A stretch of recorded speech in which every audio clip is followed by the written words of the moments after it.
A GI Jehovah come up the laneway the other day.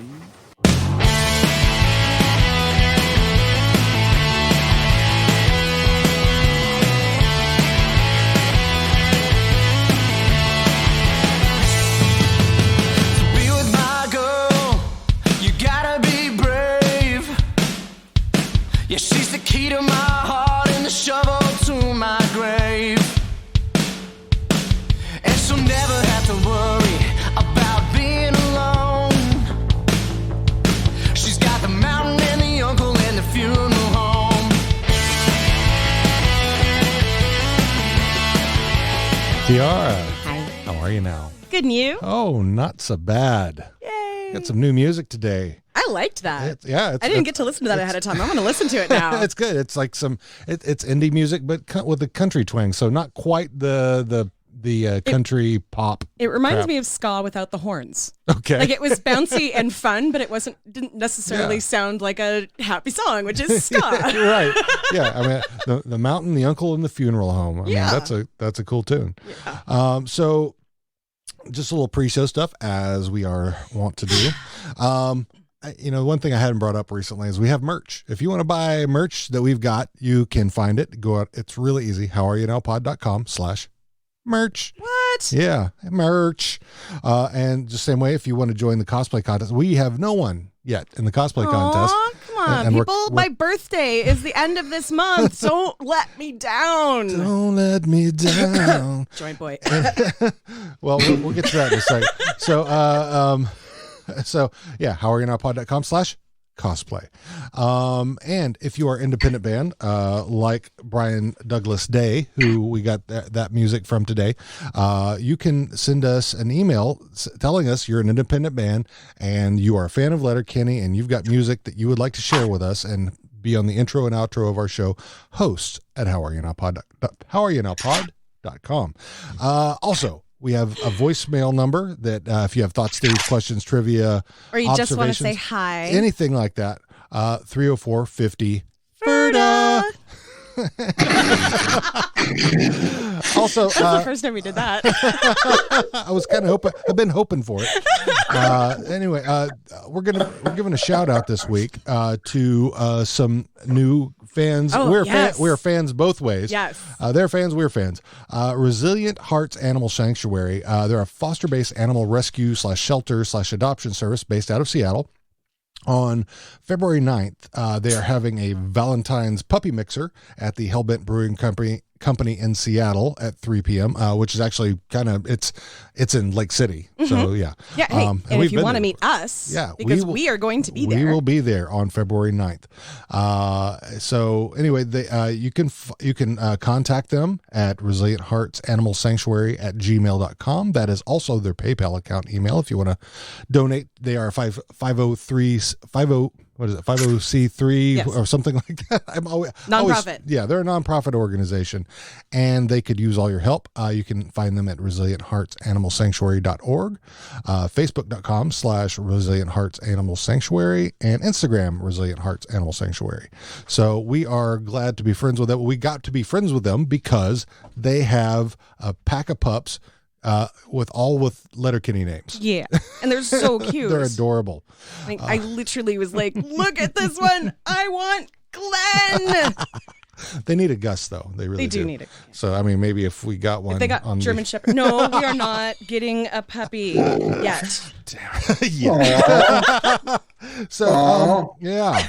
And we have a guest back this week. What? Who was on with us, season 5, episode 3 for Hard Right J, because we like to kick the shit out of Nazis. And our own resident joint boy, Rene Encarnacion. Rene, how are you now? Oh, good. And you? Oh, not so bad. All right, then. So what you been up to since the last time we spoke? Man, just settling down into Colorado. Loving big, beautiful, colorful Colorado. Wonderful. Yeah, can't complain. Really, really can't complain. Been welcomed here with open arms for the most part. I love how people here keep complaining about the traffic, but meanwhile, they have no idea what it's like to have 3 traffic controversies in your city. I literally had a bridge gate. I've heard about Bridgegate, but I don't know enough about it. So yeah. What is it in a nutshell? It was like the governor of New York or New Jersey closed the bridge that connects Jersey and New York City. Yeah. Chris Christie. For like some dumb reason, and on that same day he was spotted like on the beach in Jersey. So like, it was like, how dare you be on the beach while we're all stuck in traffic? Bastard. Yeah. So you had something like that there?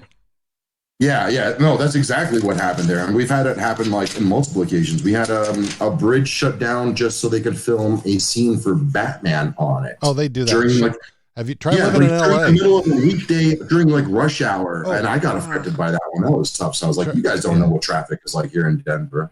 Yeah, try go if you're in LA, it happens all the time. It happens in It Seattle takes too. like 45 minutes to go 2 miles. Yeah, that's real traffic. Yep. Oh, so then I actually wrote this down because it kind of cracked me up. The first episode I was on with you, where Tiara just spaced out because you and I started talking military lingo. Which I do, yes. So but yeah, I got a quick one for you. So Dean, I scored a 95 on the ASVAB, but still went 11 Bravo for 4 years. I got activated out of the IRR into support a striker unit out of PA in OIF. I was a 240 Bravo gunner, and I lived on a JSS with Iraqi forces. Came home and ended my military career as a PSYOP. And all of that went right over Tiara's head. I mean, I've watched a little NCIS, so which is I know a couple of those were. real. I know, And right? maybe, have you ever seen an episode of JAG? Yeah, which is what you go, NCIS that's came another from. There you go. So yeah, because I was very similar. I don't even remember my I was in the 90s for my ASVAB as well. I want to think it's right around where you are. But then I went 13 Bravo. So So basically what we're saying, Tiara, is we scored really high on our entrance exams, but took really menial jobs in the military. Right. Yeah, I mean, I've heard him talk about that. Yeah. The We're average, very overqualified for what we did. yeah, the average ASVAB score that I can recall when I was in 13 Bravo was about in the 60s. So it's like if you scored the lowest on the ASVAB, you were offered 11 Bravo, 13 Bravo, or cook. When I went in was in like the peak of, right after 9/11. I joined 2 years after 9/11, and they lowered the minimum to get into the infantry to a 32. I was in there with a kid from Brick City, New Jersey, which is like real hood area. The kid was all about 5 foot tall, maybe like 98 pounds, soaking wet. Black kid from the projects. Last name Bush. Poor kid. And he got in on a waiver with a score of 16th. Wow. Basically, I think he spelled his first name right. And that was about it. I hate that I see this from a totally different angle. Yeah. He spelled his last name like the beer that he was holding in his hand. Ooh, Yeah. Oh, that was great when the drill sergeant was like, "Oh, your name's Bush. What do you think you're related to my commander in chief?" Good times. All right, let's get off of that. Sorry. So you have anything to plug while we're here? Yes, absolutely. One of my sponsors, before I moved to Colorado, I was actually down in Oklahoma working on Slauson Family Farms. Their website is slausonhemp.us. They are a family-based, veteran-owned CBD company out of Oklahoma. Totally legit, 100% on the books. Cleanest products you can get on the market. 100% organic, no pesticide spray. I was actually working there for about a month or so before I moved up to Colorado. And unfortunately, over Thanksgiving weekend, their facilities were broken into and robbed. So I'd really appreciate anybody who wants to go and they have full spectrum stuff. They have a Facebook group. So if you have any questions about specific things and needs you're looking for, there's people in there who have fibromyalgia, multiple sclerosis. There are people who are serious patients who use these products on a daily basis and swear by them. They're very accommodating. Let's say you don't like certain flavor profiles. They might even have flavor profiles that they don't normally use. They're just in a closet. Ask them. They will accommodate your needs. They are a great family-owned business. I swear by them. I've worked there. facilities are beautiful. It's great people. Excellent. Besides that, then I got Joey James Art Big Cartel. I'm wearing a shirt currently that's a collaboration of the Ultimate Warrior and the Warriors from the movie The Warriors. Nice. And it's my buddy. He's a good friend of mine. He keeps doing like cool shirts like this all the time.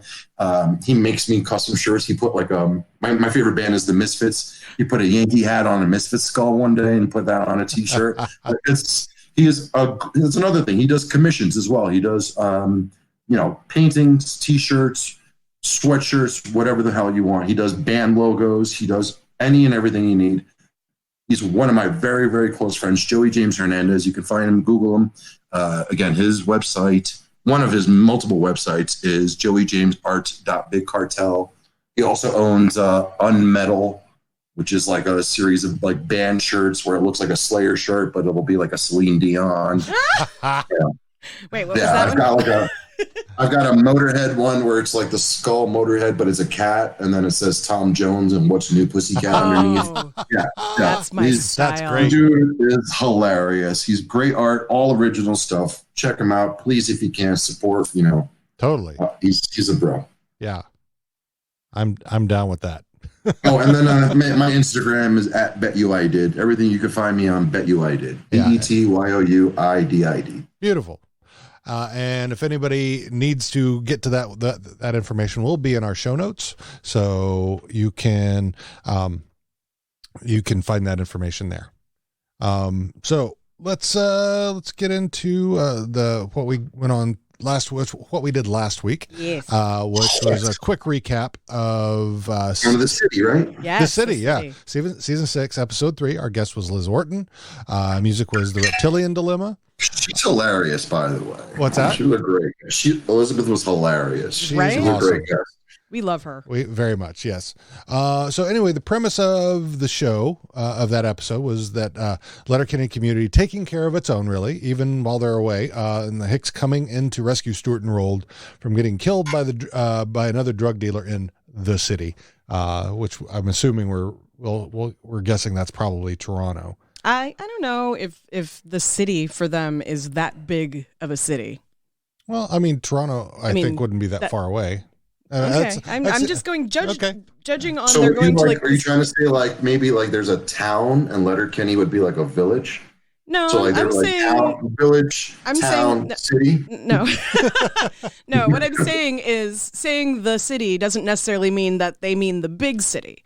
Like there are lots of cities that surround Seattle, and people just say Seattle to save time, but that might not be what a local would say. Fair enough. I mean, it's big enough to have a mall for sure. So it could be the size of here, I suppose, though there are no clubs here. Oh, you mean our neighborhood? Our neighborhood. Yeah. Yeah.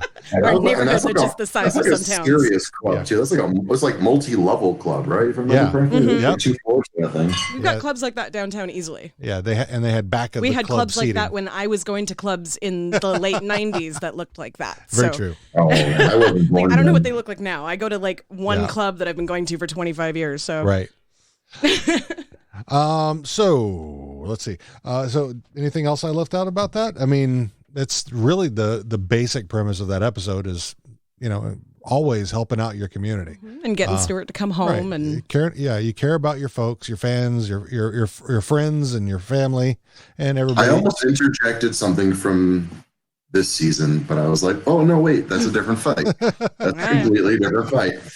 Because like actually I just completely forgot. Like they did this twice now. So right. Yeah. That's it's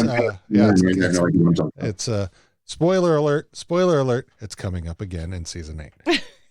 All right, clear now. No more spoilers. People fight. It's a thing in Letterkenny. Yeah, a little bit. Yeah, a scrap or maybe a scrap or two. Who knows? I'll have a scrap. So, this episode, however, is Puppers. hang on. Puppers. Yeah, Puppers aren't listening. I may have to kick him out here because he won't. He just looks at me like, what? All right. Anyway, sorry. Thank you, Shadow. Still a good boy. Thank you, Shadow. Yes, he hasn't started chewing anything yet. But anyway, So this episode, season 6, episode 4, Dicks Slip Out. And which now I will just right up top, Dicks with an apostrophe S, which is kind of weird that's what the title is. It's plural dicks, right? So. Well, Yeah, no, but they spend the whole episode saying that they were looking for their dicks, Right. which would be DYK Yes. apostrophe S. like I really want to start with the jokes, No. but I'm going to save them. Go ahead, keep going. Right. I'm stuck on this too now. Yeah. DY. Are you going off of the Now, if you the said our subtitles? dicks slipped out, No, that's be not right. That either. would be with an So S. I think they're no both apostrophe. wrong. Okay. Darn it. Okay.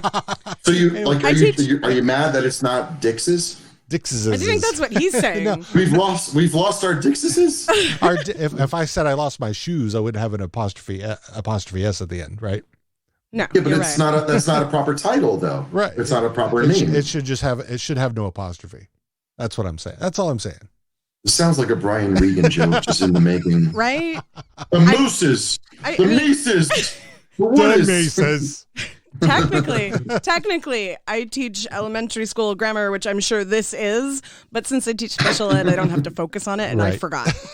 Wait, is this elementary school grammar or is this elementary school? Because I don't remember What? signing up for that. Anyway, Derry walks up to the produce stand where Wayne is sitting and asks Wayne for a couple of sticks of gum. Wayne asks him to say about. It's a 6 of gum. So he gives him 2 sticks. Dan walks up, asks for a couple sticks of gum. He gives him a couple sticks of gum. Katie walks up, same thing. Derry asks why he's asking everyone to say about. He explains that there was a GI Jehovah, as you heard up top, that came up to the door and was saying a boat. And they said Like that, a boat? right, Like a boot. a boat, and then Derry says that sounds Katie says that sounds really odd, and Derry is Oh, to be fair. To be fair. To be fair, Yanks think we got a weird way of saying about. Yeah, what's that all about? Well, they say it like about. About? Yeah, and they make fun of us for saying about. No, I'm pretty sure Yanks make fun of us for saying a boot. Who says a boot? Ask a fucking Yank. so they comes back, and then they ask, well, what did you do? And he says he wasted his time a bit. He wasted his time a bit. I love that. Wasted time That's a bit. because you I'm do. notorious for doing that. Right. And so he says he kept saying a boat back to him, and it just was silliness. And then they cut back to Wayne, asked him where he went, and he goes, I don't know. I had to go catch the phone, and I'm guessing he skedaddled. Then he shows back No, I up. He says, "Oh no, I didn't." It's like, I'd be happy to tell you all about Jehovah's Witnesses and about I can leave Jesus Christ. right. Wayne says, Bob, get the fuck out of here. And then we get that. Okay. Okay. Yeah, we get Okay. then we get the opening music. We come back to the produce stand, and some Mennonites pull up. Wayne recognizes them, Noah and Anita Dyck, and What a why. yeah, Spelled DYK. DYK. Dyck with a Y. Well, the first time he says it DYCK, and then after that it's with a Y. Then they step out of their carriage. There's welcomes all around, and this is and Noah finally comes clean about what he's there for. Oh, to be fair. Nope, wrong one. This is not easy to say, nor is it by any means an accusation. Where are our daughters? Anita Dyck, now, Need a dick. please. Our daughter, Charity, Charity Dick? and her sister, Chastity, Chastity Dick? Chastity dick. are on their gap year once. Isn't that called Rumspringa? Men are talking, Daryl. Anita Dyck and I are concerned that our little dicks have been bitten by the good time bug. And while dicks have been known to slip out on occasion, our fear is that our dicks have been out longer than we're comfortable with once. You don't want to leave your dick out longer than you're comfortable with. Not once. So anyway, Katie says that she's seen him with hockey players, and so they hop back in their carriage and take off. We cut to the parking lot outside of the barn. Anita and Noah pull up to Riley and Jonesy in the parking lot and ask. Oh, I'm sorry. Before you go, Yeah. I'm sorry, but you just skimmed right over the part where Anita's like, Dick's at a bush party. Yeah. That part there's a tickled lot of me that. so hard. Yeah. There's so many good innuendos and little puns and jokes in this Yeah, one. and the thing I like about this one is, there's a lot of back and forth of have they seen their dicks? Well, we've seen your dicks, but we haven't seen your dicks. Dicks. I mean, So we met your dicks, but we haven't met them. So they haven't met them or seen them, and Anita comes in with. But I do know this. If I find out you're lying to me, the wrath of an angry Dick will leave a lasting mark once. Anita ain't having none of it. So they she's a fierce Dick. She is. She's a hot little dick. Anyway, A strong Dick. They hop in their carriage, they leave, and then the Dick girls pop up in the background of the Jinx almost blew it. So yeah, then there's Jinx, yell me a soda, Tiara. And so there's a little chatter there, and then we get back to the produce stand, and they're all asking Dan why he hates the Mennonites so much, and he says that they're judgy and judgier than Judge Reinhold and Judge Judy watching Judge Dredd.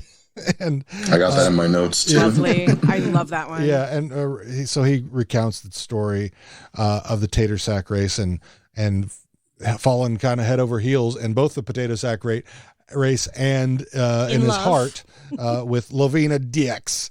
Lavina Dick. But she is Lavina Dix. Dick. So that the story ends, and then we cut to the dollar store parking lot. The Skids are out there dancing. Stuart's got rolled on a quote unquote leash. Stuart and Rolled see the Dicks pull up and just immediately start making fun of them. And Anita gets angry and cross at them and starts getting onto them about if they're a goat or a sheep. And that way that scene starts is so good. We'll get back to it, but oh my God, I love their dancing scenes. Any scene starts with the Skids dancing in the parking lot. Oh, or when they're DJing as well. Oh, it's so good.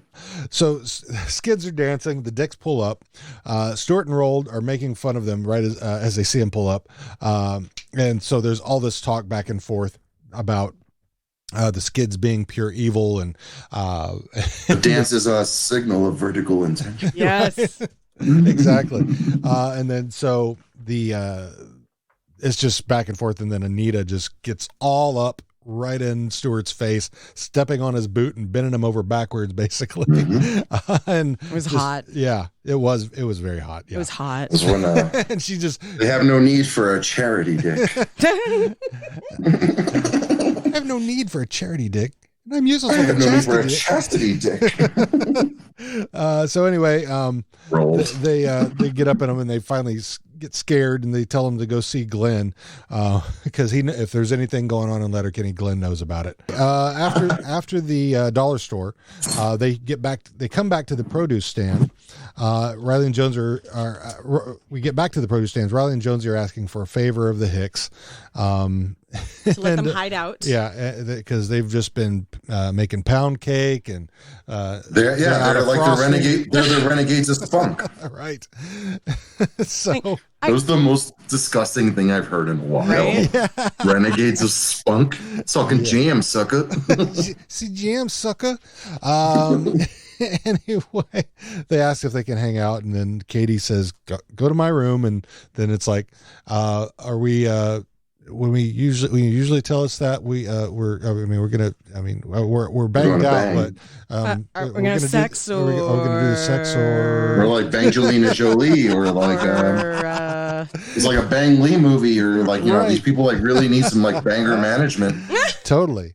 So she sends them to the house. We cut to the church. Yes. And Noah and Anita show up to talk to Glenn about their girls. Anita Dick? But then Glenn asks them right when they show up. Now, I'm always excited to see a dick, but 2 dicks at once? My cup runneth over. What do I owe the pleasure of getting double dick? To what do I owe the pleasure of getting God, double dicked? I love him so much. I love him so much. Yeah, there is not, I can say this without any doubt that Glenn, any scene that Glenn has a speaking role is always going to be great. Sometimes not even with speaking. Oh. Yeah. Well, when he's part of the action. Yeah. Yes. So or even if he's just like describing someone and who they look like. Right. That just that like 5 seconds. Yeah, you look just like a little miniature little Brad Nicky Pitt. Kidman. Yeah. It's little just Sandy Bullock. I just cherish those moments so much. Such a great actor, such a great talent. Oh. So anyway, they asked him about, if he's seen or heard about where their dicks are. And he says, I haven't, but if you were going to look anywhere, I'd go out to the farm and ask Wayne, because if any was looking, I'm not a teenage girl, but I'm 80% sure I'm not. And I'm 80% sure I'm not. If I were a teenage girl, and I'm 80% sure I'm not. I'm 80% sure I'm not a girl. I feel like this is the high cast right now. We're having so many. I also wrote a note. Glenn. I also wrote a note that Glenn is proud of his blowhole. Right? Yes. The blowhole that he made with another guy. So anyway, now they heed his words and they head back off to the farm to go see Wayne, and they pull up to the farm. And here I stand, dickless. And they do see the Jeep in the driveway. And Anita says, this belonged to the shirtless ne'er-do-wells. Sure. This is something I want to point out before I don't have a chance to mention it later. Yeah. Is this one of those moments where Wayne does this thing where he says lay a weird, and he goes, as I mentioned previously. Yeah. He does that a lot. He does that. I think it's just so weird. And I love that. Deadly. Honestly, when you asked me how are you now, I was going to respond deadly, but I didn't want, it was such an old reference at this point. So previously, I love when he does those little nuances. It's so good. Kiso is I don't know. I do voice acting. I do comedy, and I appreciate those. And that's what I appreciate about him. Oh, is that what you appreciate about him? I mean, we got what's the floor right there? Look at the floor. Oh, check that out. Look at that pup right there. He's a good pup right there. Anyway, mostly. What's up, Jacob Bull? Yeah. So anyway, they start asking, and Katie starts hemming and hawing, and Wayne comes up and says, you want to know what? If there was anybody that was going to help you with a lost kid or a lost cat, he said, if anybody was missing a kid or a cat, Nabbers would be the first to help. That's right. I wrote that down in my notes. And so at that point, Katie tells Riley and Jonesy to come out. The jig is up, and Anita just starts to go in attack mode directly. And also, this is something you guys pointed out that I never really paid attention to until I actually started listening to your podcast, was that they mentioned, it's Riley and Jonesy, but they were standing stage left. Yep. Yeah. It's not like they came out of the house. They were literally standing on the porch and here's our time to walk into frame. Yep. The jig is up. I love these things about this show. It's even though they've gone to Netflix with a huge bigger budget, and I'm sure they're getting ideas thrown at them on production. I'm sorry. Yes. Hulu. I'm sure they're getting production notes thrown at them constantly. Yeah. But they're still sticking to those little things, freaking Squirrely Dan coming from around the freaking produce stand, as if he wasn't there the whole time. Right. Looking up in the sky to see if anyone's eavesdropping. Exactly. Yeah. Yes. Gail just happened to be riding down the freaking dirt road in the middle of nowhere when they're talking about her. When she has to start flicking her bean. Yeah. Look at the floor again. So as Anita starts to get at the boys, Dan steps in and starts telling them about his regret and Lavina Dyck, and he kind of starts, he's just going on and on, and about the whole story. And Wayne says, Well, you know what, Squirrely D? I'm really rooting for you here, but you can go ahead and Summit Mount What's Your Point anytime now. so Dan finishes up that in any case that they're going to regret their time less than he regrets not saying something to Lavina, and that he would find the girls, bring them home, that they would then bring him to see Lavina, so that they could have a talk. Right. Yeah. And so they agree to that, and then we cut to the Wayne's truck pulling up to the Dyck farm. They Charity and Chastity are brought back to the Dicks with loving arms, welcoming arms, and then from the back, Lavina comes out with some lemonade. And Dan removes his hat and grins, and he does that Dan face that I just love so much, where he's like, that is a wholehearted.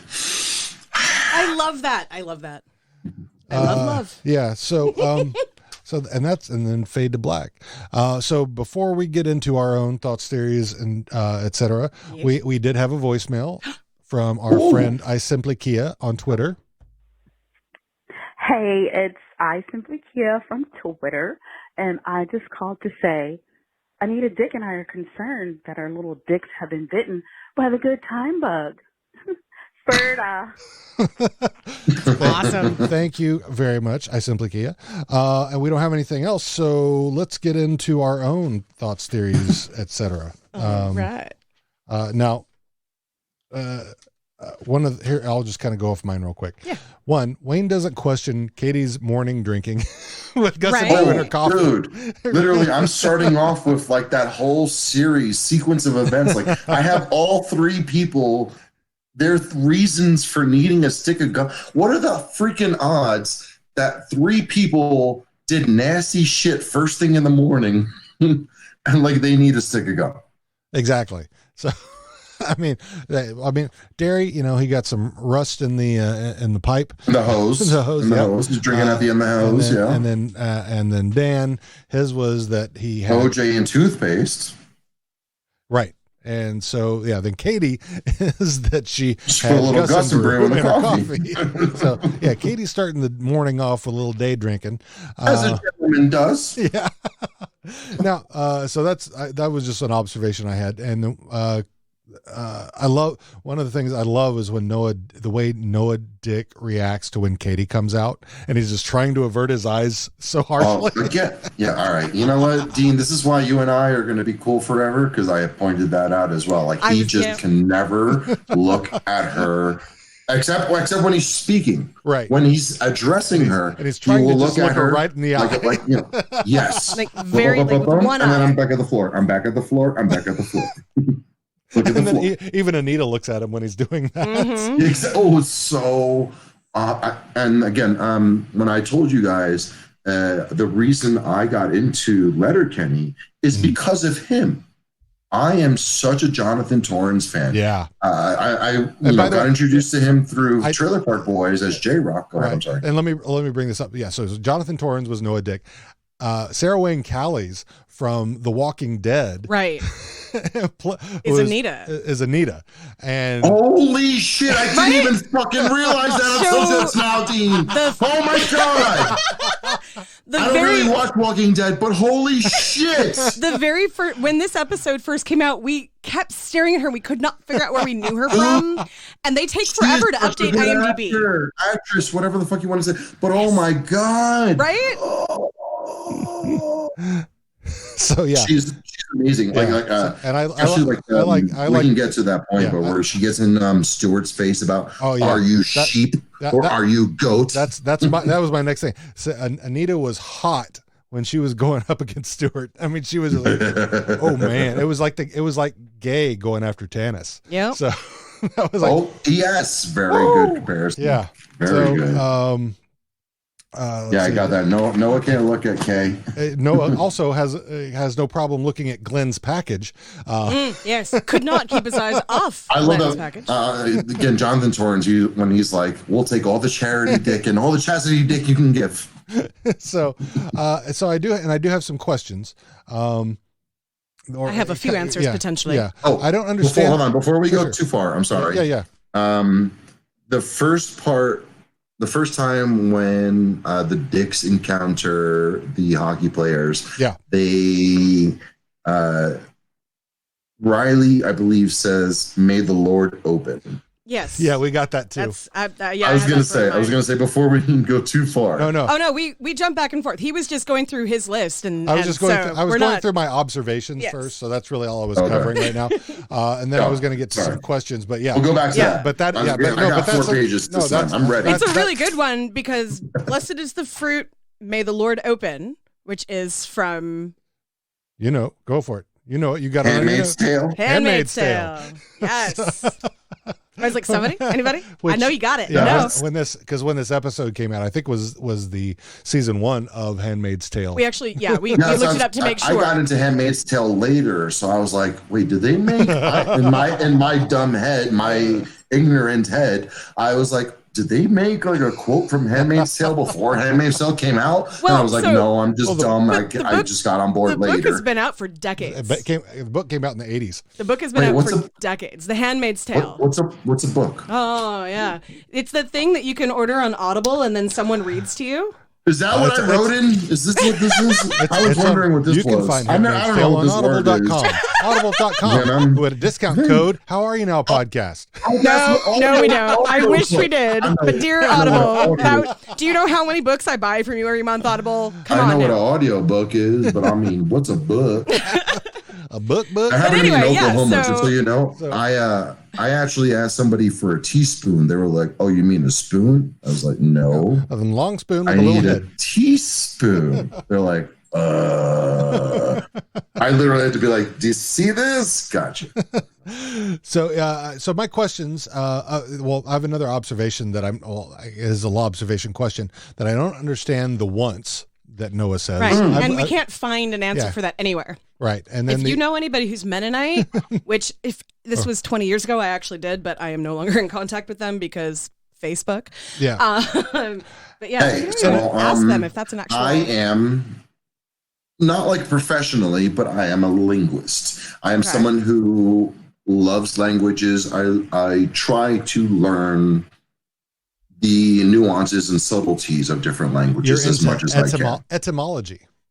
Sure, that's probably a better, smarter word for it, and I'm probably going to use that from now on. I appreciate you, Dean.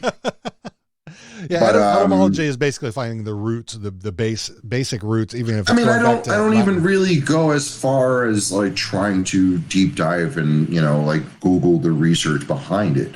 I try to understand why a word is pronounced a certain way. Yeah, and because of that, I've been confused for French, Arabic, Hispanic, just. Well, Hispanic. I can understand that. I can definitely understand the Hispanic. But because you're Puerto Rican, so yeah. But I mean, like when I was deployed in Iraq, like dudes were coming up to me thinking I was the translator in my platoon. Yeah, like I've had that happen on multiple occasions. Yeah, that's yeah. Hold on, I'm sorry. We were talking about a word. Once the once word. Once. Okay. So when I was a child, I got to visit Amish country. I live in New York City, which is only about 2.5 hours from Lancaster County, Pennsylvania. Right. And I also have a sister who lives in Delaware, who lives in a border Amish Mennonite neighborhood. So like we would often shop in a supermarket that was influenced by Mennonites and owned by Amish and Mennonites. And they tend to have a weird vernacular from their, transcription of the Bible. They have their own Bibles, right? Everybody. Right. And that once is just a weird translation. It's like imagine like going to just a random town in the middle of a mountain area, and like they just have their own vernacular, their own dialect. Yeah. So that's that once crap. Okay. I don't really think when it comes down to it that once thing means anything specific except they might picked- have they a probably weird picked up sect on of Meninappers up in Canada that nobody knows about, and that's probably what they sound like. Yeah.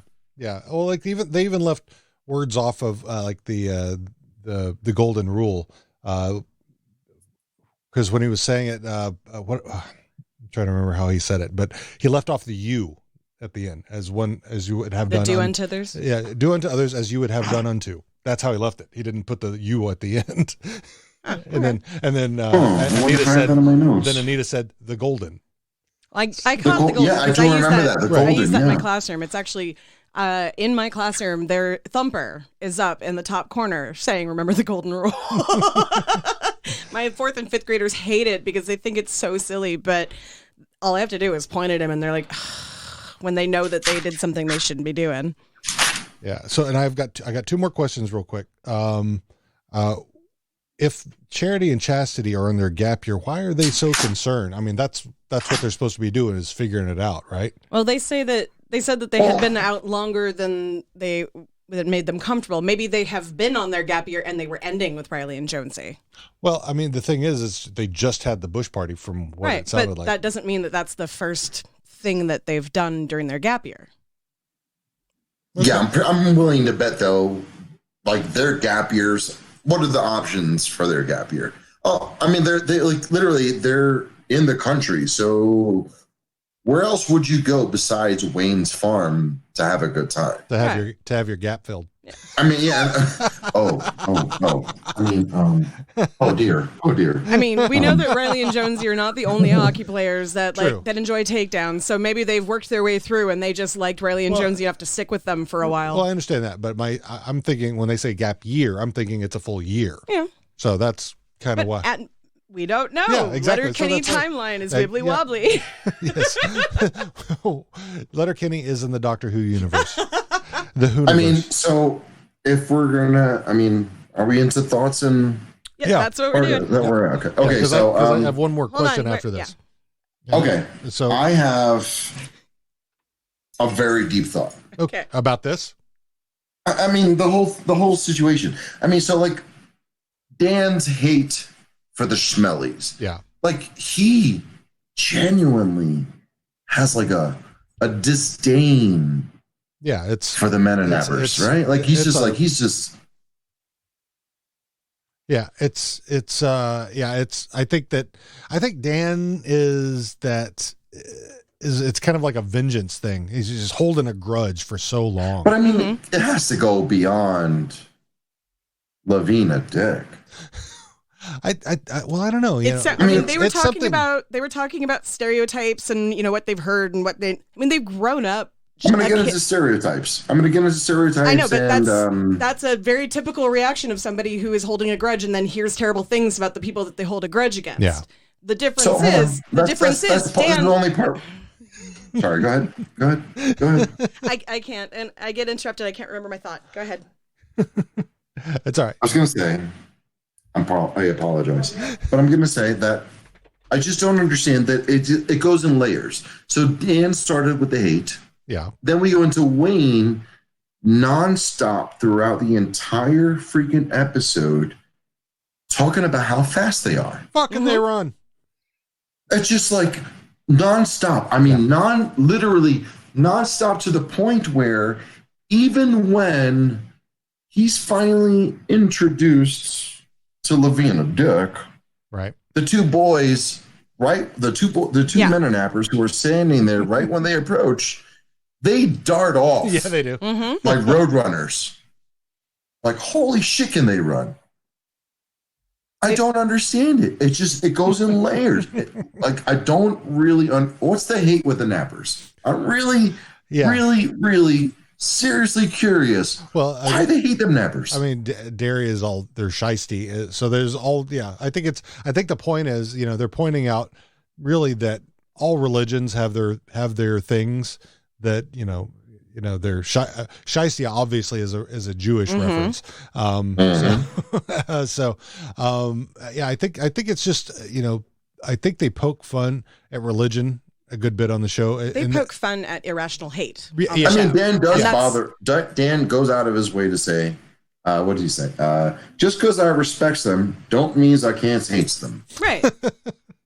It's like, what the? And now here's what Hate is an unreasonable thing. Hate does not have any actual connection to an emotion. Hate is just the reaction to jealousy or envy or anger or whatever. Yeah. Here's what I'll put on top of that, Tiara, Yes. is that it's very much like something like Trump would say. He will have a Jewish lawyer. Yes, exactly. Exactly. It has nothing like he. Oh, you mean can tell, Giuliani? I'm sorry. You can tell how, that was just low-bearing fruit. I'm sorry about that. How Dan, like his whole thing about it is just anger, anger, anger, until he finally says, "This is why I'm angry. Can we do something about it to stop that?" And then he relaxes about them and is nice to them. And so it's absolutely just calling out and making fun of irrational hatred for the sake of hating somebody. Yeah, I mean, and the reason for being well, it's just because they're shiesty or oh, they're fast. Yeah. Oh, how dare they race and so fast? They're shiesty so that when I fell or he ran into me and didn't get caught, right? So obviously he was cheating, and then they run a hard bargain, and, all that shit. And the same thing. Can you finish your question so I can? So here's I got more questions. So here's my final question that I have is. Who the fuck is Robert Munch? Because I've never heard of Robert Munch before. I got him. I got it. Okay. I definitely have that. The author. Hold on. All right. That's definitely in my notes. Hold on. So I was a preschool teacher for 17 years. Never mind. Tiara's got it. Let's let the teacher. I did Google. She's got education. Robert Munch wrote some of your favorite 3-year-old's favorite books. Oh, okay. So like Love You Forever. I don't remember any of that. You would probably recognize covers. I mean, I read. If you saw them. I read this one. Most of these. I've seen the toilet one. You've seen the toilet one. That's Love You Forever. That was probably the most famous. I have seen that one. Of course, you've seen the toilet one. Yeah. You have kids. I think we had this one. You probably did. Yeah, okay. The books were written 30, 40 years ago, and I still use them up until I moved to elementary school out of preschool. So basically what they were doing was poking fun at the reading levels of Riley and Jonesy because most of his books, it's more about the art and the story, not necessarily the words in it. Right. So, yeah. And then they were like talking, like comparing, well, I like this one better because, and making it sound like they're, And there's one called I Have to Go. That's hilarious. Yes. Yes. And so he was born in the States, but he wrote Canadians' children books. So yeah, interesting. Yes. Very American born but Canadian author. I know a lot of these books a lot of his earlier ones, I should say, came out at a time when I could have been young enough to have read them myself or been read to, but I was one of those precocious readers that I think we had children's books in this house like for a year. Yeah. From like birth to a year. And then you read Stephen King at 5. so there you go. Yeah. All right. So that's all the questions I got. What else we got? Go for it. Rene. What did I say? Okay. I'm still trying to figure out what was the point of the whole gum opening scene. Like the whole scene of like, stick a gum. Like it was okay, cool, like a funny little intro, but it had like no real tie-in. Yeah. To the whole episode. Usually the intros have a little somewhat of a tie-in. Yeah, it didn't make a lot of sense. I mean, because the only thing was he was giving him the gum and then asking him to stay about. That was the only about part was the only tie-in. About a boat. Yeah. Like I was on a boat. Right. So yeah, that is oot and a boot. Oot. About, I know. So that actually was something that I kind of keyed in on because I have heard Canadians of all different ways saying about in all different ways. Yeah, there are so many dialects. My sister Cheryl, the way that she says it is like that stereotypical almost Midwesterner in the US where it's like a boat. So that's like when he was saying a boot, I was like, that's kind of how Cheryl says it. Yeah. I really like how they South Parked it reverse wise though. They're like, oh yeah, Americans say it about. Whoa, it was perfect. Bro. It was perfect. Relax. What else you got there? What else I got in here? I'm still really feeling like Dan hates Schmellies for. It can't just be because he didn't get his shot with Anita. Well, it's I mean, with Lavina. Well, I mean, how many prospects did Dan have as a teenager? Salty about it. Yeah, like the way, like Dan Incel. doesn't ever get that angry about. Like I made like a real angry thing, but like a fighting thing. But like he's like butthurt. Yeah, he's not going getting to this Lavina's lemonade. He's going to this women's studies class, and this is one of the first episodes that he doesn't mention it, and he acts like a fucking incel. The other guy cheated, and I didn't get my chance with the girl, and my ego got in the way, so I never went back and talked to her. Fucking incel in this. But this is what I appreciate about you. Well, shit. This maybe I needed to be taught this thing. So it's to me it looked like Squirrely Dan. His character was essentially, like I said before, it was all about the irrational hate based on something really stupid. In the same breath, I do appreciate that, like, they built it up. They were, Dan was like, oh, fucking Schmellies. And then eventually he confessed. He was like, well, what happened was I was in a freaking potato sack race and, freaking ended up freaking the world side up. And it was because I was in love and freaking blah, blah, blah, blah, blah, blah, blah, blah. Yeah. And then he admitted why he had a problem with Schmellies. And it came full circle. Yeah. Exactly. I love that. Just because I respect them don't means I can't hate them. Yeah, why do you hate them? Because I didn't get my chance. Yeah. So there's a lot. We don't have time to unpack all of that. But thanks, John Mulaney. John Mulaney. But because he goes from that angry incel-y type thing to the toxic masculinity, all that stuff that's packed in there. Mm-hmm. And then he gets super progressive as the seasons go on, which is really impressive to watch. Like especially this is as the a last character. holdout. This is the last holdout of his bullshit even from before to this season when he's like, nope, I'm not going to talk about this. It's not cool. Yep. I'm not going to talk about this. And this season he's been shut down a lot from Katie about the Professor Tricia stuff. So when so it's a good balance. So there's a very good balance. There's a bit. I think he's had to figure. I think for Dan this season he's had to figure out a lot of shit on his own and make it his issues. And I think with this episode, he's like, oh, I have, and then he started thinking about, well, why am I angry? Wait, well, why do I hate them? Oh, I hate them because I was an idiot. Yeah.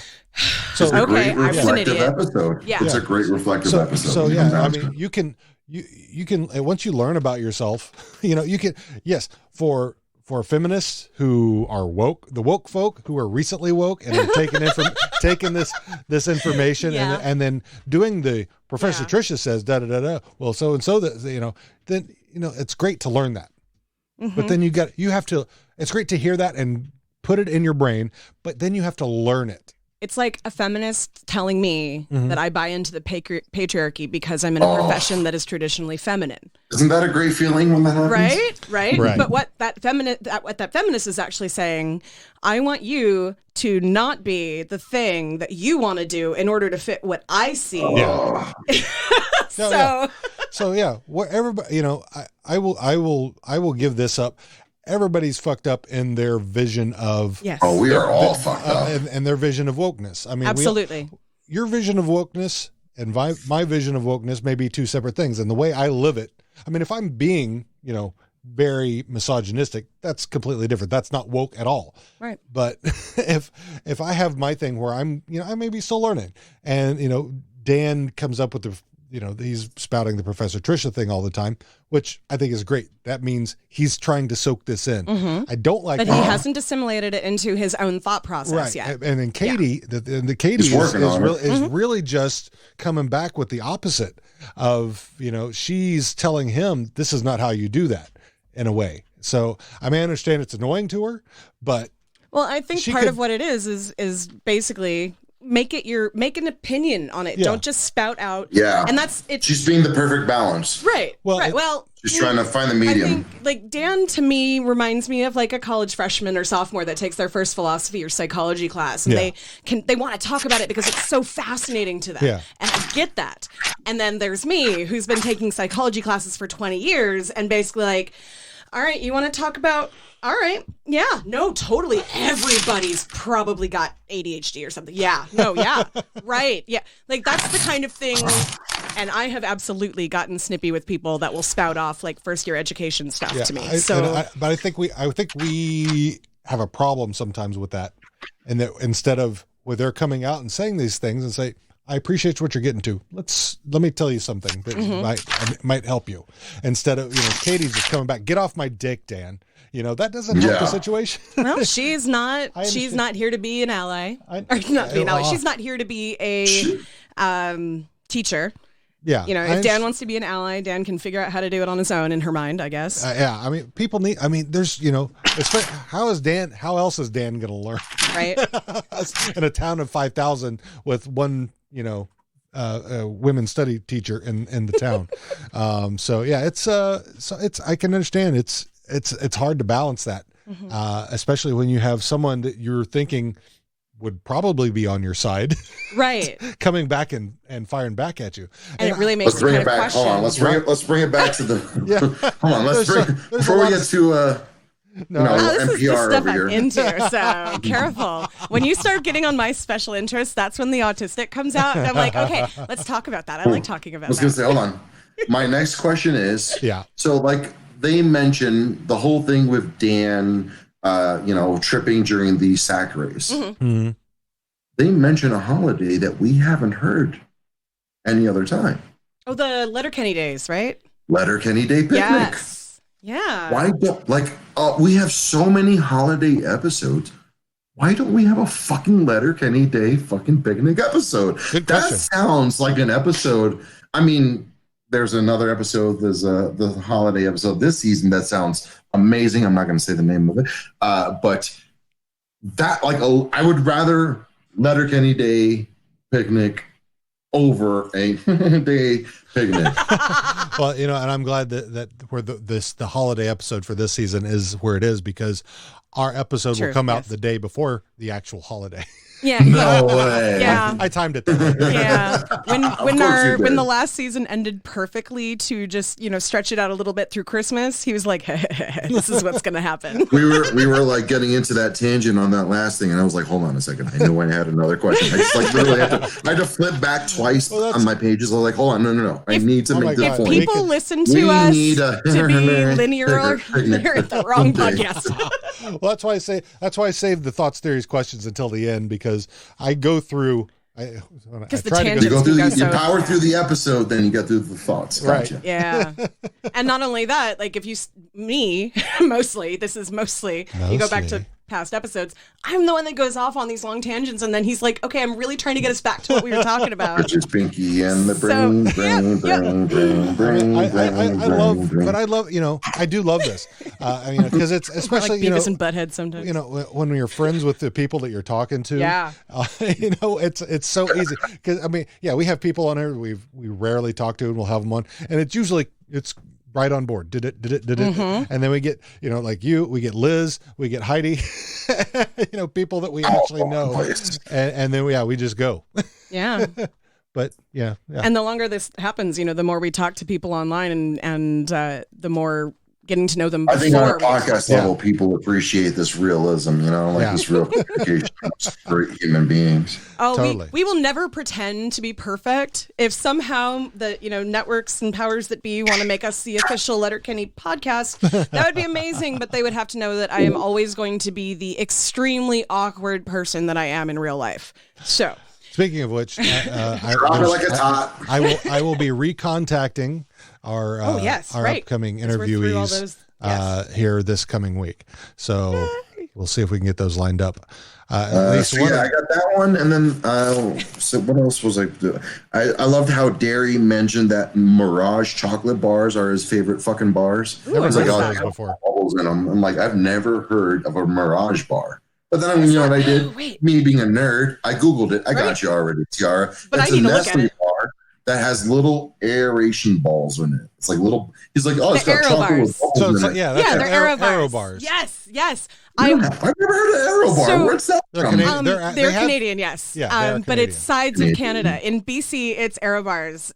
And so I knew that there was another name for them on the other side of the country, but I wasn't sure. But I grew up eating Aero bars. They're so weird and delicious. Sometimes, yeah, they're kind of like Crunch bars a little way. They're kind of, well, they're like Crunch bars without the Rice Krispies. Like it's like CO2 puts the air in there, and instead of having Krispies, it's little pockets of air. Yeah.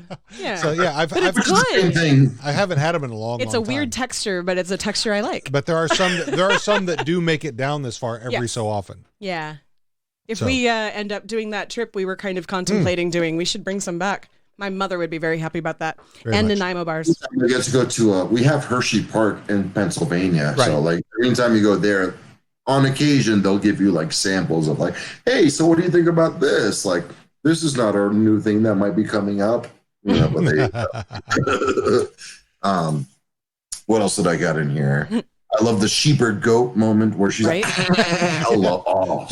And you know what? Here's the thing. Here's the thing about that same scene as well. When they pan back and it's the wide shot, she's bent over in front of Noah. Where if you look, he's standing straight up. Yeah, he's standing straight up behind. And with his signature like wide eyes and open mouth, like not even wide open mouth. He does a little side to the. Yeah, he does a little. I fucking love him. I love Jonathan Torrance so much. He's such a great freaking actor. And I think he started doing a little side project with Mark Forward as well. No. Yeah, I saw something where they're sitting out by a campfire type of thing and just shut the front door, chatting comedy. Write that down. Dude, I mean, I listen to. I think also because of you guys, I listen to Mark Forward's random podcast. Like he's so fucking funny. He doesn't know. I don't know what he's doing. He doesn't know what he's doing. I love it so much when it's like a new thing popped up on my podcast app. I'm just like, oh, there's a new thing I can listen to. He's such a freaking lunatic. He is hilarious. He is just so random. And just where he's got some little thing where it's supposed to be like his like guy who hasn't spoken since he woke up in the morning. The little videos that he put out. Here's another thing about the episode. I just don't understand, why is Wayne just so harped in on the running? Yep, I wrote that one down too. Like, there's no joke about it. He's like, every single fucking scene that him and the Nappers are in, fucking they run. Like, Jesus, dude.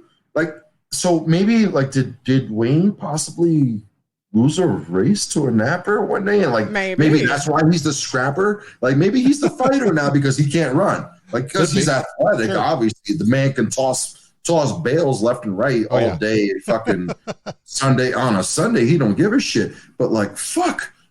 This dude is hard. I've never seen Wayne harp in on anything as much as the Nappers running fast as shit. I think it's probably one of those things where, you know, Shiesty gets mentioned, the running gets mentioned. There's got to be something in that whole lineage. I've seen Wayne get cheated. I mean, I've seen Wayne, go through some hard times and not get this upset. Yeah. Like, yeah, well, he doesn't seem mad about it. He's just like, honestly, I think he's impressed by it. He's How impressed. can they run? But what else have you ever seen Wayne so impressed by? Yeah, I can't think of anything that he's really that super impressed. Except for Katie winning the spelling bee. Spelling bees. Oh shit. Oh yeah. So yeah, it's here's one thing. He's never impressed with himself. I mean, he knows that he is the toughest guy in Letterkenny. It's nothing impressive. He just is. You know, that's kind of, when things are what they are, that's not impressive, but I think he's impressed with things you wouldn't think are happening. So Dean, we're going to move on to the next point. Okay. we could have so many points in this. I'm sorry. I just don't want to run this episode on, but I definitely caught on to something else with Glenn. Glenn actually mentioned that his parents were in missionary position in Africa. Right. And that he was on his gap break. Yeah. So it makes me wonder, was Glenn a napper? Well, Tiara belonged to a church, which was an offshoot of the Amish, right? I belonged to a church that was an offshoot of the Mennonites. So, did they have any sort of gap year type of thing? That was why I said, like, it's been 20 something years since I've ever talked to somebody in that community. So I really don't know. And the people that I grew up with, like, we lost touch right around the time that we started becoming adults. So I don't know what is happening there. That's kind of what, the whole gap year thing or Rumspringa. I mean, I think with Amish, it's just like a season or something like that in spring. So and maybe that's like 6 months the same or thing. whatever. They just call it year. Could be a whole year. Yeah, maybe that's what it is. I don't know. Sorry, Tiara. No, it's okay. If it was a season, though, that would make sense actually. So. Yeah. I want. We have to see if we can get a Mennonite on the show sometime. Hey, are you a Mennonite? I know you're not Amish. So you're looking up the Mennonite length of the gap, Mennonite Rumspringa. So now I'm looking over super bendy, gummy bendy. I'm looking over my notes. Shit I haven't said already. Tons of lot cases. Another thing was that I loved how they kept mentioning Lavina Dyck's broad shoulders. Yes. Like everybody, like on both sides. Was it whether it was Dan or fucking Wayne or her parents? They're like, oh, her love is wide as her shoulders are broad. Yeah. He likes a thick dick. All right. Just to go back for a second. To go back for a second, a gap year experience can last from 2 months for up to 2 years. Oh wow! And it's taken between high school graduation and potentially the junior year of a higher degree. Oh, okay. So basically, if we're considering Letterkenny to be one of those more isolated towns, like we were saying before, like maybe what they consider the city isn't Toronto, right? Right. It's more like it's more of a town than a city. Then all right, I can understand that make more sense. Like that that 2 month gap is like, all right, listen, you got 2 months to go to what we call the city, right? All right, I can understand that, but I mean, I don't know. See, then actually, I say that out loud, and I'm rethinking what I'm saying. Well, if you're closer to a big city, then sure, maybe a shorter time makes more sense. But if you're from a little town that's miles and miles and miles away from another little town, then you deserve your time to figure out if you want to do the city life or the Rumspringa life, the English life or the Mennonite life. Yeah. So those Mennonites that I knew back in the 90s, like they had a house in Seattle. They were part of a Mennonite community in Seattle, which is a big city. However, like what we were talking about, size of city, like we also have a city just 20 minutes north of us that is very much a city, but is like a tenth of the size of Seattle. So they have a downtown scene with clubs and bars, and there's a gay bar in town, and like the whole thing. I get that. And so it's the city of Everett versus the city of Seattle, which is like 10 times the size. But I've heard of Everett. Yeah. Right. So Everett is a city because Boeing is there. No, it's actually really not. It's just because Boeing is there. That makes sense. That's probably why being military. Yeah, that makes sense. Yeah. Sorry, go ahead. So that's Everett is if it wasn't for Boeing, it would be military. The Navy, the naval shipyards there or whatever it is. No, it's where that's south of us. Right. North of us is Plains. Painfield. What's Painfield? Painfield is in Everett. Yeah, that's that one. That's the one that's just the one that's now out doing. of Boeing. Yeah. Okay. Well, anyway. There's a puppy. I see the puppy. Sorry. Yeah, he can't seem to stay still like the other ones when we let them stay in here. Yeah. Anyway, so any additional thoughts, theories, questions, observations?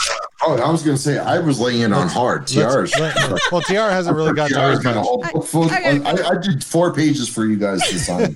I was slacking last time. I want to fucking lay it on. Well, I think we're gonna because we're at an hour and 11. So covered in Dykes, Bangelina Jolie, Bang Lee movie, Banger Management. menopause moment. Menopause. That's what I wanted to say. There it is. I love it. More junk than an H addict. I love it. Paul Walters, Renegades of Spunk. Uneven bars. They want to go all Mennonite long because they're being lying a little bitchy. Yep. All right, T, what you got? That was great. All right, so I wondered what Anita Dyck has against Daryl, because the only time he tried to talk to her, she was like, "Quiet, Daryl, men are talking." I'm like, I love that. Shit. Men are talking, Daryl. Shut him down. Quiet, Daryl, men are talking. I wrote it down. All right. And then let's see, going in my little order. When in the scene when they were with Roald and Stuart, you mentioned at one point, and I don't know if it's going to end up in this cut or not, about Roald acting like he was a dog or a cat on a leash. Yes, and when they pull up, the beginning of that scene was so hilarious. He's like barking and then meows. Yes, and Stuart unhooks an imaginary leash from him before Roald gets up off the ground to come and join them. And I think I love that. So good. I wonder if they're trying to imply that Roald is into pet play. So that was fun. Yeah. Then let's see. I didn't have very many because a lot of them were caught by all of you guys. I love you too. Yeah. So the when Riley and Jonesy were complaining about the Mennonite girls and how they wanted to have sex constantly and how they had to, postpone their takedown contest because the girls just wanted to have sex with them. And they were like out of frosting and all of that. Right. And it just reminded me of Wayne and Derry talking about when they were with their girlfriends and having sex all the time. Throwing so much hip. But Wayne and Daryl, they were like, do you think they'd ever run out? And the Riley and Jones are like, we've run out. So I thought that was a really funny, thing there. Yeah, very true. Very true. And then make sure you got all of that. I like your sideways notes. You like my sideways notes? Usually. I'm a little sideways. What can I say? Bit. That's why I don't feel so bad now that I have so many mixed notes. Oh yeah, no, I just tend to, I watch the show a bunch of times and I just write little notes as I go. I try to keep them in some kind of order, but it doesn't always happen that way because I'm watching so many times. But then the last thing, and you kind of said it earlier, but I really wanted to say, because I love the phrase, that dancing is a vertical expression of a horizontal intention. and I suggest you not let your intentions be known in front of mine wife. Yes, once. You can let your intentions be known. Can you say once at the end of that? Yep. Tell me to say, tell your intentions in front of my wife. My wife once. With your pink mouth. With your pink mouth. With your pink mouth. Oh, brilliant. All right. Is that all we got here for that? Yep. And Shadow found a toy. Oh, good for him. So let's, should we get into, I don't know, maybe a little,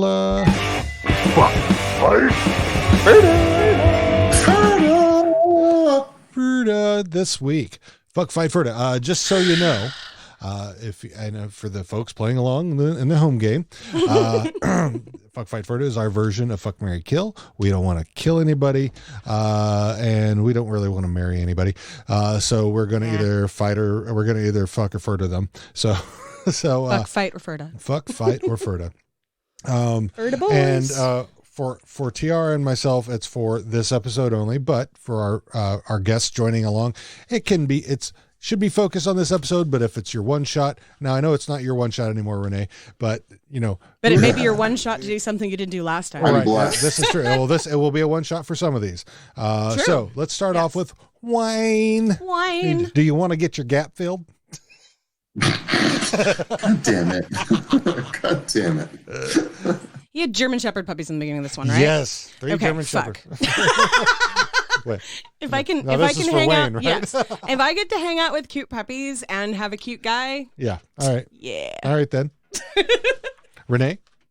I mean, there's honestly, up until the new season, there's probably only one moment that I would not fuck Wayne. And I'm hetero as shit. I am the straightest man, you know. I mean, like, there's a ruler out there that is not even as straight as I am. I would fuck the shit out of Wayne in that movie. Or even reverse. You know, whatever. Whatever suits the situation. Yes. You'll switch it up. Wayne is alpha and omega. He is a badass motherfucker. Well, there you go. Fuck yeah. Yeah, why not? He's there to help the nappers. He's like, yo, I don't give a shit what the situation is. There's fucking females who need fucking help. Their family just wants the best for them. Who the fuck cares? Get it fucking done. I'm sorry. Forget about it. Forget about it. Get it fucking done. Let's do what we gotta do. I'm looking for dicks over here. Who's gonna fucking help us? What's the matter with you? All right. How right. fungu. All right. Dairy. Some other What did Derry do? What did Derry do? He got some gum. He got some gum. And he said they were shiesty. Gum as shit. Yeah, you know, Derry didn't have a lot to do with Derry this. did not have a lot. I would say Ferda for Derry, because if all he knows about them is that they're kind of shiesty, he needs to, like, first of all, learn that that's kind of racist language, and he should not use it. And second of all, get to know one. Right. Yeah. Very true. Very true. And I'm going to back it up. I'm going to 100% back up Tiara. Derry needs a friend. He needs someone who's going to be like, hey, man, just because someone texts you some shit doesn't mean that's how it actually is. Right. There's a bigger picture, which will, again, get revealed in episodes that we haven't seen, obviously. He needs to just take a step back. Yeah. And be a friend, and just be appreciative of helping the situation. True. Miss Katie's seen a couple of dicks. That's a loaded question there, brother. Hey. Oh, look at the floor again. Yeah, floor is looking. Yeah, there's nothing in this episode that does it for me, so I'm Ferda. Ferda Katie. And Katie's just yeah, I know. Not your type. I mean, also, I'm about 20 years past being able to do Gus and Brew my coffee. Ooh, yeah, that's a bit much. She definitely, if she's drinking Gus and Brew in the morning in her coffee, she definitely needs a friend. Yeah. Yeah, it's afternoon there. It's 5:00 there, dude.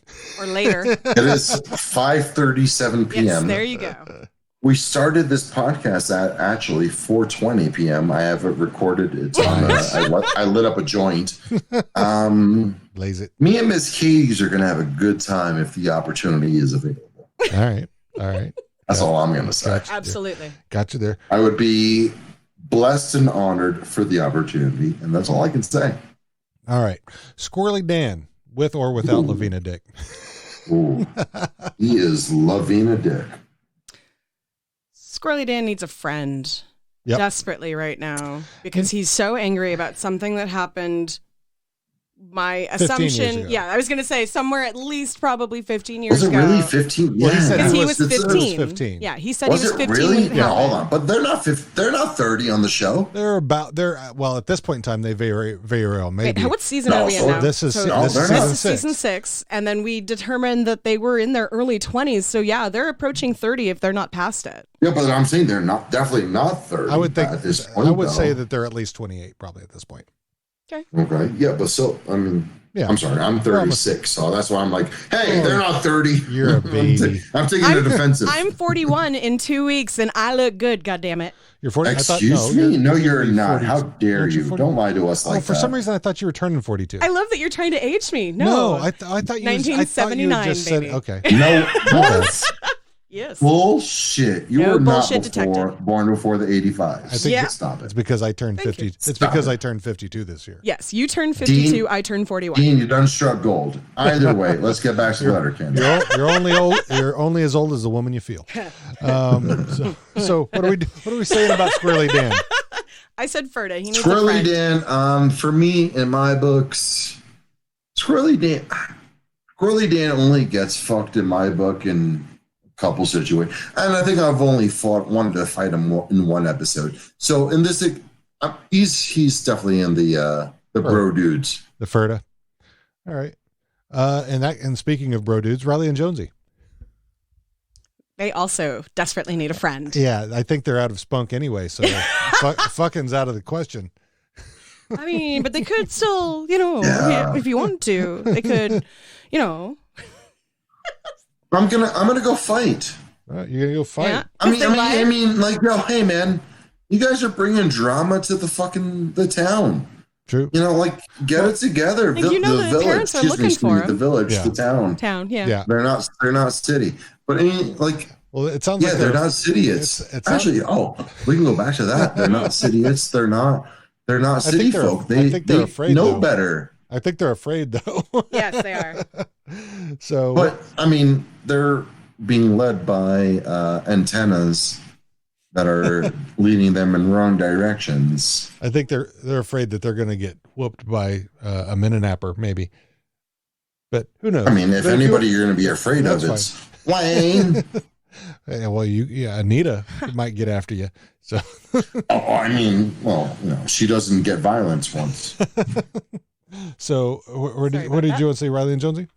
Friend. They need somebody to talk them into just owning up and getting rid of the girls. I would beat the shit out of those good boys. I get it. I get it. Now, normally I put these two separately, but they are really a package deal. And it's Stuart and Rolled.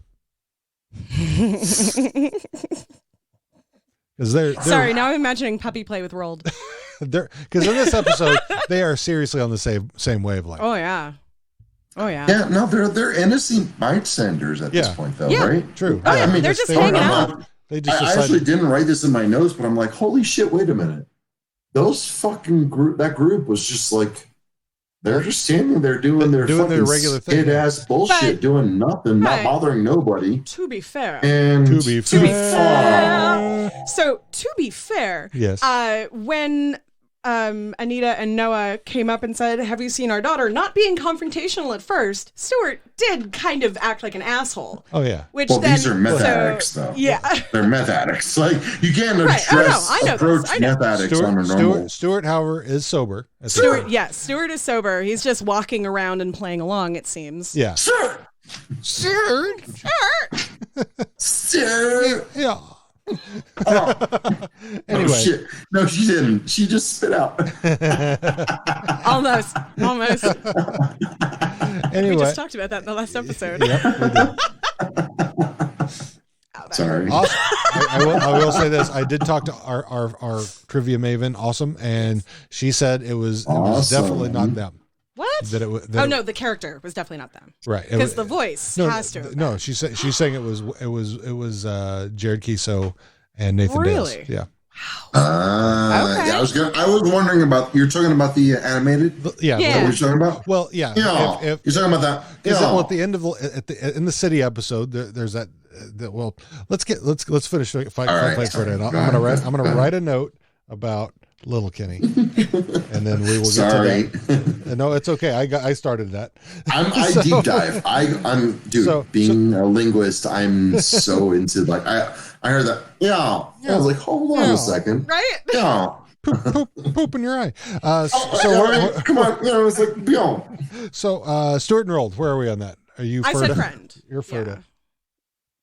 Didn't I? I don't. I didn't have it marked down. So. Okay. Renee, where are you on them? Stuart and Roll. Wait, were we doing team? Yeah, they are together. They're together back to back on this one. So, I didn't do them separately. No, I'm going to fight them just because, like, they're being dicks. They're not helping the community. Yeah, and like, for me, it's an important thing in the Letterkenny community. You have to contribute to the community. Like, you're just a piece of shit. Granted, you can be a piece of shit and you contribute to the community, but in Letterkenny, there's a fine line. True. And they're being dicks. They're not helping. They're inhibiting the progress of the community. Yep. Not cool. I agree. Glenn, because he's fantastic. Wang. With his little underpants on. was going to say anybody. If I think I've said this just about every episode that Glenn has been in. If I was of the type and persuasion that he would be into, I might be into it. All right. Like, he cracks me up in this episode. Yeah. Dude, I mean, when they walked in on him, he was in the middle of doing what he calls Yo God. Yeah. In the middle of the aisle, in between pews. Right. So I give him respect, and I love, a little bit of Glenn. Right. And maybe I will say, we'll go further. Go further. All right. Yeah, I've never ever wanted to fight Glenn. I would say, I'm going to say Ferda, but with kind of a caveat. 100%. I know, I'm going to say Ferda with a caveat because it's the humor for me. It's, this. You make me laugh. Sure. So, like, Glenn, I am always cracking up. So, but again, I am not probably in the body that would necessarily he would be in true, so I'm okay with that. And I would be a friend with a caveat. We know that he has. We know that he has, but I don't necessarily need that. Whenever he looks at Rosie, I see a glim in his eye. Yeah, and Gail too. He's done. He likes the black girls. He likes the black girls, 100%. Especially after she paid for his LASIK surgery. Right? Noah Dyck. Oh, that actually reminds me. I don't know. Did I actually say about like after she did her part, she kind of, and he was like, thank you for stepping in there. I was about to get cross. And she like rolls her eyes at him. That I meant to say that earlier because that was just such a great little like half second of screen time that I was like, that's so brilliant. So for that right there, I would want to be your friend, but for the way that she was just dominating everything otherwise, I would like her to yell at me, please. so that's Anita. You're a fuck for Anita for sure. Yeah. So, but where are we on at Noah? No. Ferda though? Yeah. Okay. I mean, you don't want to fight him. I don't want to fight him. No. He wouldn't fight anyway. He would hide behind Anita. Definitely. So you might have to. Did I ever say for Anita? No, we haven't. I did both together to kind of explain. Oh, okay. So she's Ferda with Noah and fucking Anita. Yes. So where are you, Renee? I mean, I'm pretty sure you're fucking Anita as well. No, I'm Ferda with Anita. I'm really? Scared as shit. That bitch is scary as shit, bro. Oh my god. Dude. And then she held it for like 20 seconds. I saw Satan in that bag. All right. So are you Ferda with... And I'm friends with Noah. With Noah. He's a nice guy. He's a nice... He would probably he just wants his daughters back. No. And then especially if you happen to go to Canada and see future episodes, he's just wants the best for his daughters. Once. And speaking of his daughters, how would you feel about a little Charity and Chastity Dick once? Oh, I am absolutely 100% Ferda on this one because please, girls, those boys are not the best you can do here. They are not the best you can do. A couple Tonka truck drivers.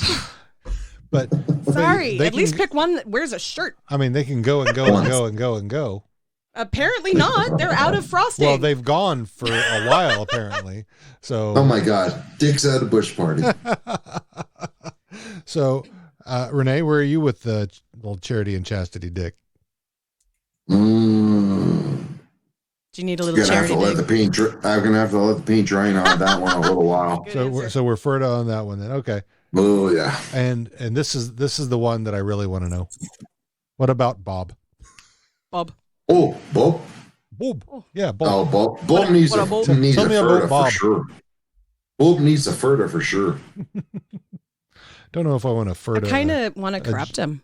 You want to corrupt him? I kind of want to corrupt him. All right, Sturt.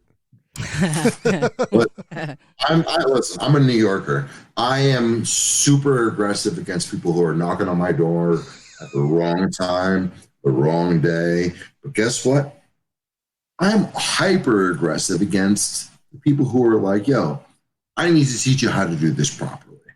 I want to teach you how to do your job the proper way. Stop knocking on motherfuckers' doors at like 9 in the morning, because if not, you're going to get kicked in the fucking Swiffer. I'm very much like Wayne in this. I'd waste their time a little bit. I know you. I do that too. I do it either way. I will be like, hey, c'est parlez-vous français? Je m'appelle Renoir. Comment tu vas? You know? And then I'm like, hey, Can you respond to that? No? Then I'm going to go into another fucking language. We'll figure this shit out at the end of the conversation. No, I know about that. So anyway, so that's all I've got for the fuck fight Ferda. So we got a lot of Ferda going on. The only one who's really getting laid here is Wayne. So, puppies. She's a handsome motherfucker. Puppies. So yeah, so back to so now that we're into the end of the show, final thoughts stuff. Yes. So about Letterkenny, the twins, they Yeah. But in the city, when Roald made his call home to Katie, and it was talking about Stuart, and then it was asking him to come rescue, and she said, well, we'll be right there, and Roald goes, and it sounded just like it them. sounded just like, if you listen to that part, the phone call at the very end of that phone call, the way Roald says, it's identical, almost identical. Have you guys confirmed it yet? I know. That's what he was saying, was like, that was my theory, was that I think it's Jared. But that's what he was saying, is that awesome figured awesome. it out? Our trivia may have been awesome. Awesome is awesome. I'm pretty sure it's Jared. Yeah. Jared's doing like a lot of the voices on the fucking Letterkenny series. Yep. And his voice is very versatile. Now, as well as McMurray as well. Well, I will say also that's in the IMDb, it says Michelle Milet, but there is nothing that Katie says in the entire thing. So I was going to say, Katie, I've not seen her extend her range of vocal. So it could be that they just assumed that it was the four Hicks and the lady who plays Professor Trisha, which is it's kind of a sad thing to hear. Like you would think since like Hulu picked up on them and like paid for it, they would be doing quoting them properly. Yeah. Any other final thoughts? Final thoughts. Any notes on when the new animated series is coming out? Do you guys know? No, I haven't heard anything about that. Just so you know, like, because they just released it on Hulu. As fans, I'm a fan. You guys are awesome. I'm a fan. Yeah. You guys are on a pedestal above us as fans. Just so you know. Yeah, that's weird. Do you guys? I'm weird. Don't put me up there. I want to be the first person to say, hey, just so you guys know, you guys are up here while we are all wishing to be up there. Like, I really appreciate you guys doing what you do. I mean, Dean, I know you have your other podcast, and I know you do the Reddit page, but like, this is really a great thing that you guys are doing. I think I'm saying this as me and also the rest of our Facebook page that we're in. Right. I really appreciate all the effort you guys put into this. Like, you guys are getting us interviews for people on the show that who else would do this? Yeah, except you guys. Well, I think if Kiso had the time, because of course, he would definitely do it. Kiso's coming. Jared's coming. So that would be amazing. When it's going to happen, it's going to happen. I'm just saying that if he had the time, he would have definitely put on the official Letterkenny podcast. Shut up, Dean. Shut up. You had fucking Stewart. Who the fuck? I mean, beyond Glenn. I mean, I'm sorry. I'm sorry. I'm a little tipsy. I'm having a day. But either way, you guys are bringing the Letterkenny community what we need and want. Thank you guys so fucking much.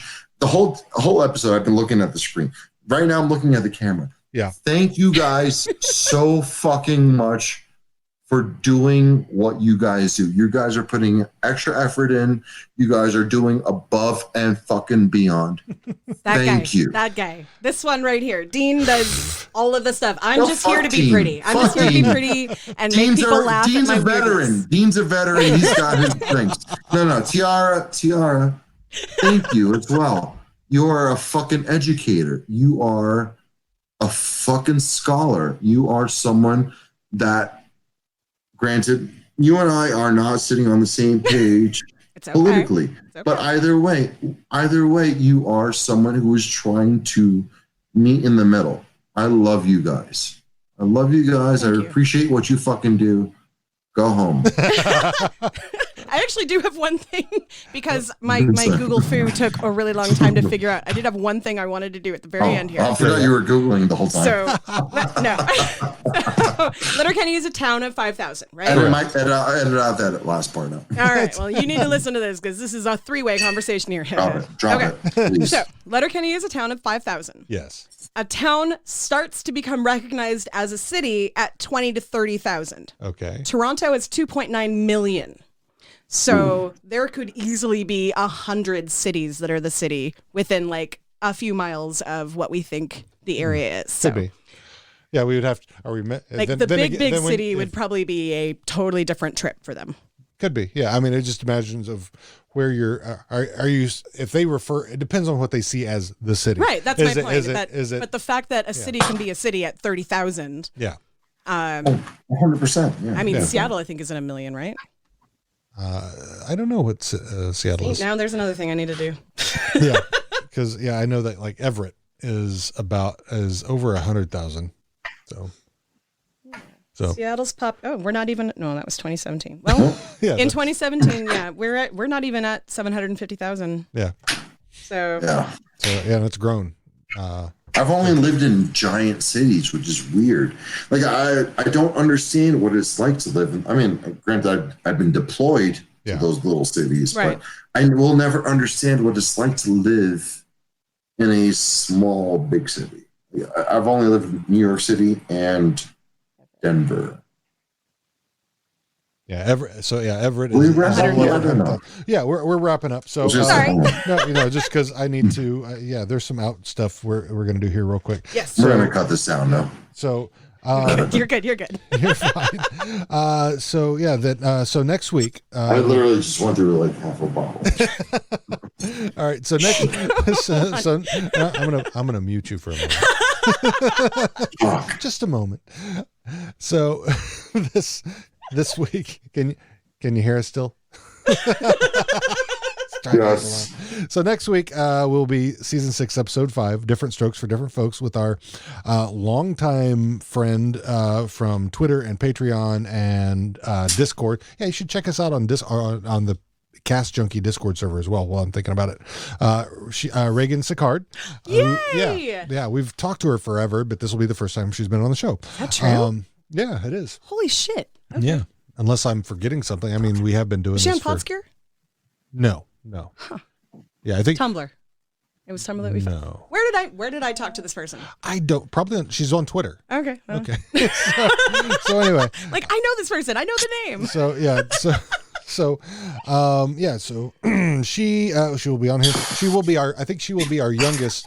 I think she will be our youngest person that we've ever had on the show. I think because I think she's just 19 or maybe she's just turned 20. She's like the same age as Natalie. Okay.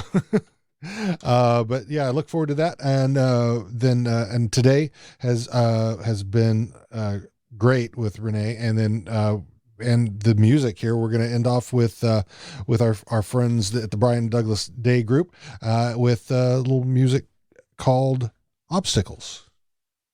You are the highest of mountains. You are the longest of roads. You are an impassable river, but I will deliver, so you all better know that I'll climb till I can't keep climbing.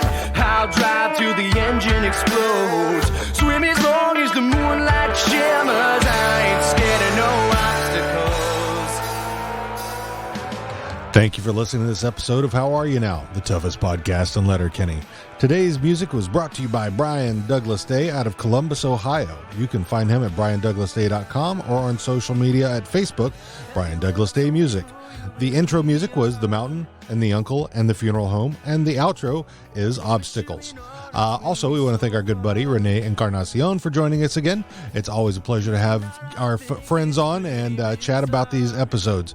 And also, if we could ask one more small favor, go out and review and rate us on either podchaser.com or on Apple Podcasts /iTunes. We'd really appreciate that. See you, D-Gens, next week.